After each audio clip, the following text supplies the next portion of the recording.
mayat hidup terseok-seok di sepanjang jalan, merusak fasilitas kota, merusak transportasi.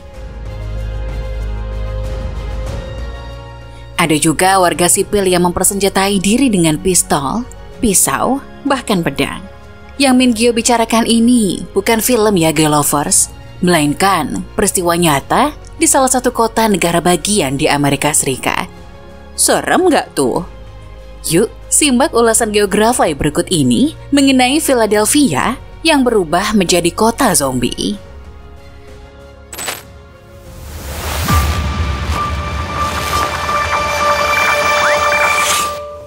Menempati wilayah seluas 369,59 km, Philadelphia sedikit lebih luas dari kota Surabaya, Jawa Timur.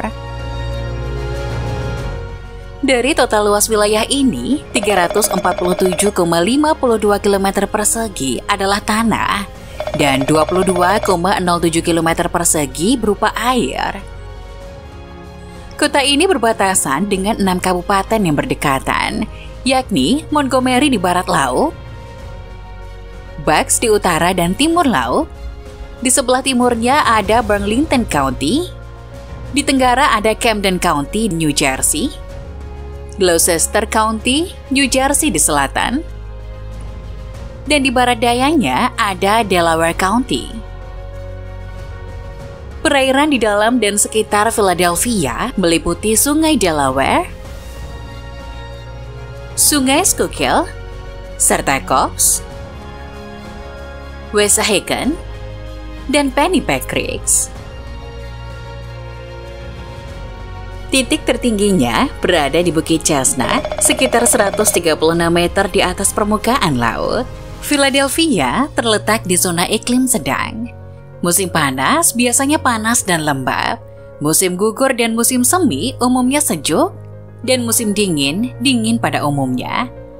Hujan salju bervariasi, dengan beberapa musim dingin membawa salju sedang dan badai salju lainnya. Curah hujan umumnya tersebar di sepanjang tahun, dengan 8 hingga 11 hari basah per bulan, dan rata-rata curah hujan tahunannya mencapai 1067 mm. Suhu di Philadelphia biasanya bervariasi, dari minus 3 derajat Celcius hingga 30 derajat Celcius, dan jarang di bawah minus 10 derajat Celcius atau di atas 35 derajat Celcius.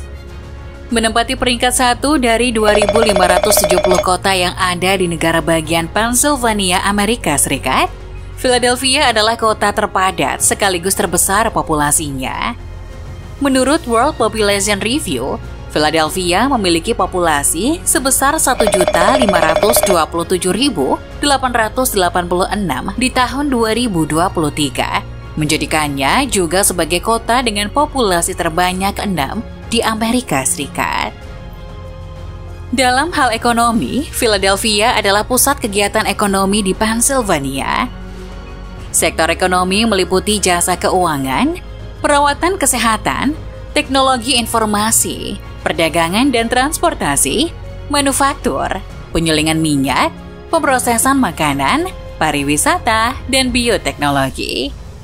Kota ini juga masuk dalam wilayah lembah Delaware atau biasa disebut dengan wilayah metropolitan Philadelphia yang masuk ke dalam salah satu kawasan terkemuka di Amerika Serikat sebagai tempat akademisi dan penelitian akademik.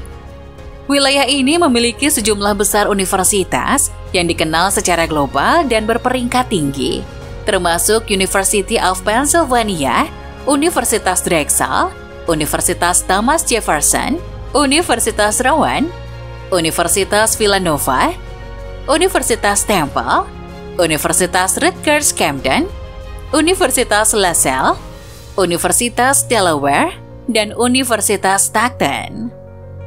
Di tempat inilah menjadi pusat bioteknologi. Sehingga tidak heran pada tahun 2023, Metropolitan Philadelphia telah memasuki jajaran 5 besar pusat modal Ventura Amerika Serikat. Menjadi salah satu kota terbesar populasinya di Amerika Serikat dan memiliki PDB per kapita sebesar $52.649 pada akhir 2022. Philadelphia ditampar oleh fakta yang mencengangkan. Dilansir dari US Bureau of Labor Statistics, Philadelphia berada di peringkat ke-49 sebagai kota dengan tingkat pengangguran tertinggi di Amerika Serikat. Tahun 2023, sebanyak 5.700 orang pria, wanita, dan anak-anak hidup tanpa perumahan permanen. Selain itu, Philadelphia juga termasuk dalam peringkat ke-46 dengan indeks 64,9 sebagai kota dengan tingkat kejahatan tertinggi di dunia. Tingginya angka kriminalitas tersebut tidak lepas dari para pecandu narkoba yang banyak sekali dijumpai di kota ini. Bahkan jumlahnya sudah sangat mengkhawatirkan.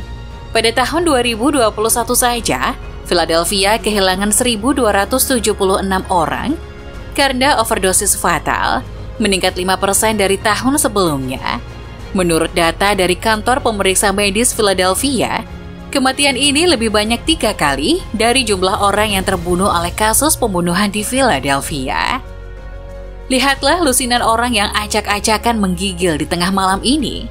Mereka menghangatkan diri di sekitar tempat sampah yang dibakar di antara jalan yang dipenuhi sampah. Terlihat juga beberapa orang yang tersandung saat mereka berjuang untuk menjaga keseimbangan dan tampaknya berada di bawah pengaruh obat-obatan. Pemandangan ini diambil di Kensington Avenue di timur laut Philadelphia.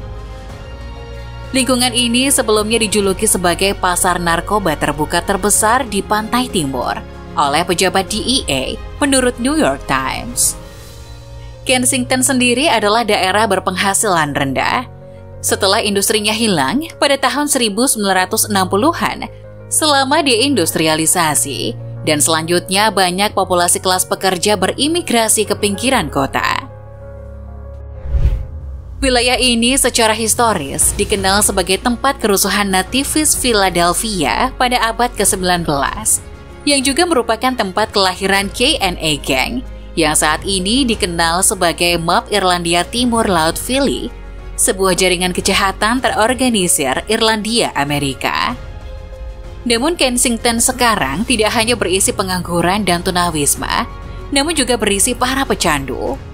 Wilayah ini dikenal sebagai pusat epidemi narkoba Amerika, dibanjiri dengan obat yang dikenal sebagai Tranq, campuran obat penenang kuda Selazin dan obat pereda nyeri fentanyl, yang mengubah orang di sana menjadi zombie di kehidupan nyata.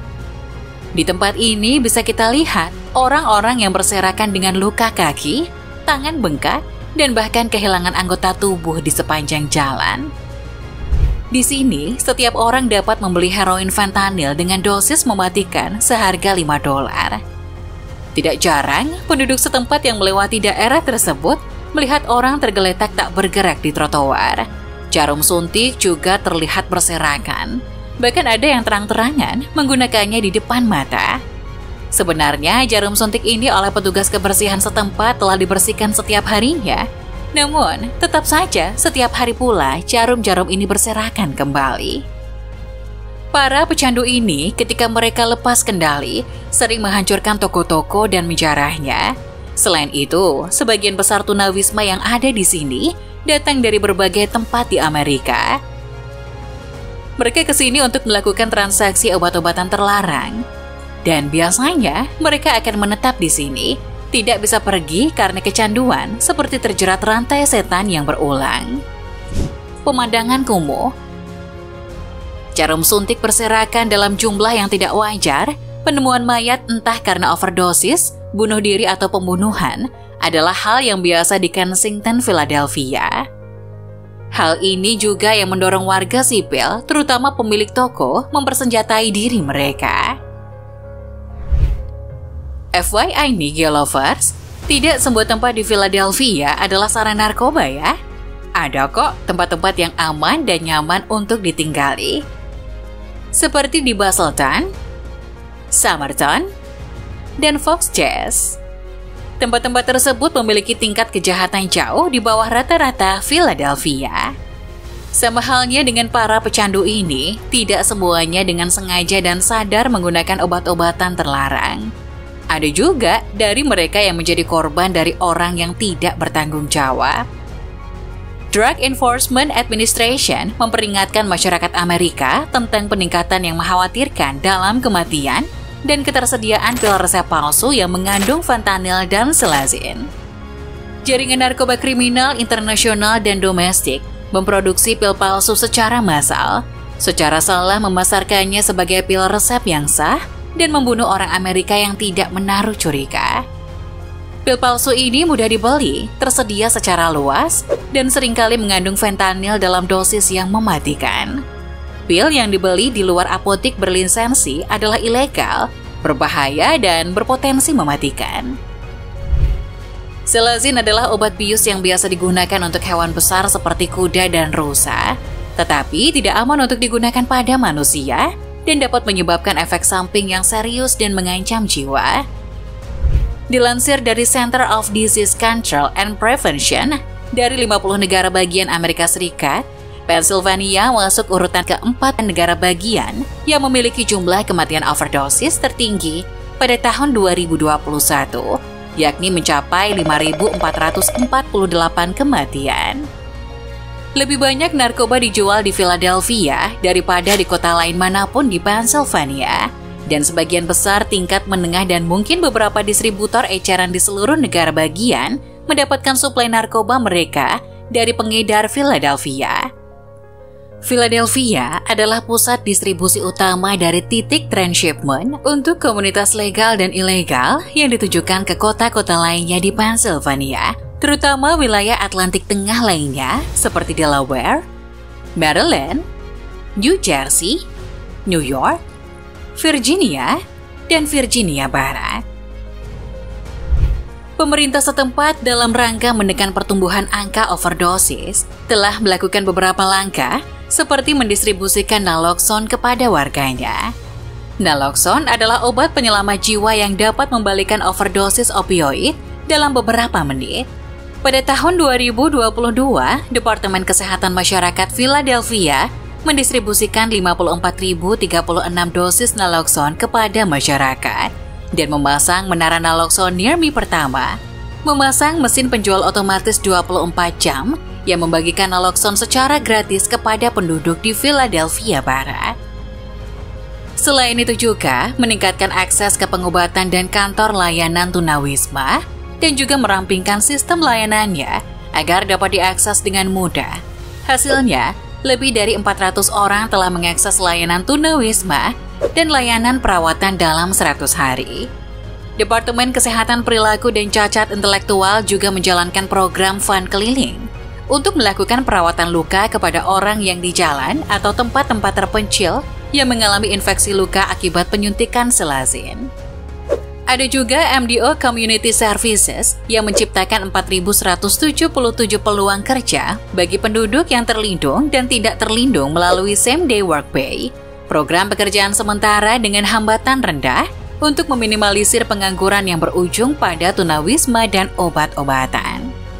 Philadelphia juga menginvestasikan $3,5 juta dalam upaya berbasis komunitas melalui dana pencegahan overdosis dan penyembuhan di Kensington.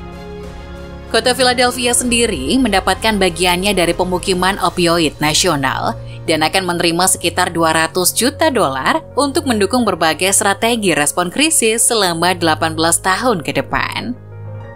Sedangkan untuk memastikan keamanan publik dengan mengurangi aktivitas pasar narkoba, pemerintah setempat bekerja sama dengan lembaga penegak hukum lokal, negara bagian, dan federal, serta jaringan nasional keamanan untuk mengganggu pasar obat terbuka di Kensington melalui intervensi pasar obat. Jadi, Girl Lovers, jangan coba-coba melakukan eksperimen obat dengan obat-obatan terlarang untuk disalahgunakan ya. Apalagi sampai mengkonsumsinya kalau kamu tidak ingin berakhir menjadi zombie di dunia dan kerak neraka di akhirat.